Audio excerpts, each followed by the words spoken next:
صحیح بخاری کې دا واقعه عبدالله ابن عمر رضی الله تعالی عنہ په روایت باندې موجود ده او هغه واقعه دا ده چې یو درې کسان داسې دي چې هغوی په غار کې ګیر شوي دي، په یو مشکل او مصیبت کې ګیر شوي دي. دریوانو په خپل منځ کې دا صلاح وکړله چې د دې غار نه د وتو خو هېڅ ذریعه نشته دی الا دا چې مونږ کم نیک عملونه کړي وي، هغه نیک عملونه مونږ الله تعالی ته وسیله کو او د هغې نیک عملونو په نتیجه کې الله تعالی د غار د خوله مونږ ته کولاو کي. کم کاڼی چې په دې غار باندې راغلی دی د غار د خوله یې بنده کړې ده.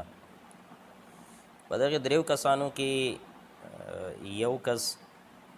هغه وایي چې الله تعالی زما مور او پلارو، ما به د خپل مور او پلار ډیر زیات خدمت کو، ګړي بزی به ما ساتلی او چې کله به زه د خپل کور ته رالمه ما به د خپلو ګړو بېزو نه پی ولوشله نو ما به د خپل مور او پلار ته مخکې ورکوله،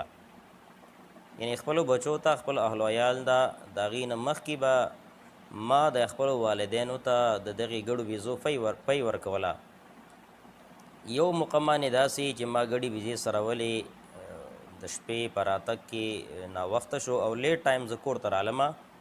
نو چې زه رالمه زما مور پلار دواړه اوده دي، ما د دې خپلو ګړو بېزو نه پی ولوشله او ما د خپل مور او پلار سر ته زه ولاړ یم چې کله به دوی راپاسېږي چې زه دې ته دا پی ورکم او دا پی دې وسکي. حالانکې زما بچي زما ماشومان هغه د ډېرې لوږې د وجې نه زما په دې خپو کې ارغښتله او ما ته وی چې مالا دا پی راکا، خو ما دا اراده کړې وه چې زه به د ټولو نه اول دا پی خپل مور او پلار ته ورکومه، چې کله زما مور او پلار اوس کې د هغې نه وروسته به زه د خپلو اهلو عیالو بچو ته ورکومه.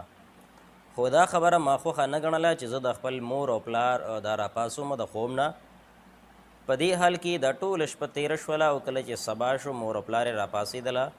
دغه پی ورته د مخې ته پیش کړله چې دا پی کله مور او پلار اوس کله د هغې نه وروسته یې خپلو بچو لی دا پی وله ورکړله. نو الله تعالی که دا عمل ما ستا د رضا دپاره کړی وي، په دې عمل ته زما نه راضي شوي، نو الله تعالی د غار دا خوله څه کي دا الله تعالی مونږ ته کولاو کي. نو په دې حدیث مبارک کې اگر چې دوه نورو کسانو واقعه هم په دې کې ذکر ده چې هغوی هم خپل نیک اعمال الله تعالی ته وسیله کړي دي،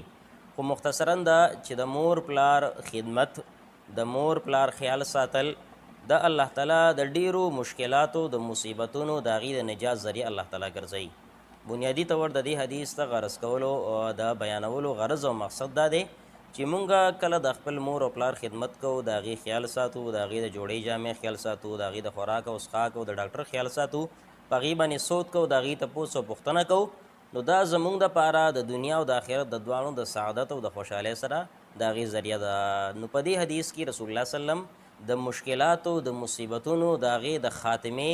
طریقه مونږ ته وښودله چې د هر مشکل او د هر مصیبت نه د لر کېدو دپاره یوه طریقه دا ده چې خلک انسان دی د خپل مور او پلار څو کي د هغې د خدمتو کې، د مور او پلار په خدمت کې، د مور او پلار په خیال ساتلو کې الله تعالی ډیر زیات لوی مشکلات چې کوم په انسان باندې را روان دي، کوم مشکلات په انسان باندې را روان دي، نو د دغې ټولو مشکلاتو نه الله تعالی د انسان په امن کې ساتلی شي. نو الله تعالی دی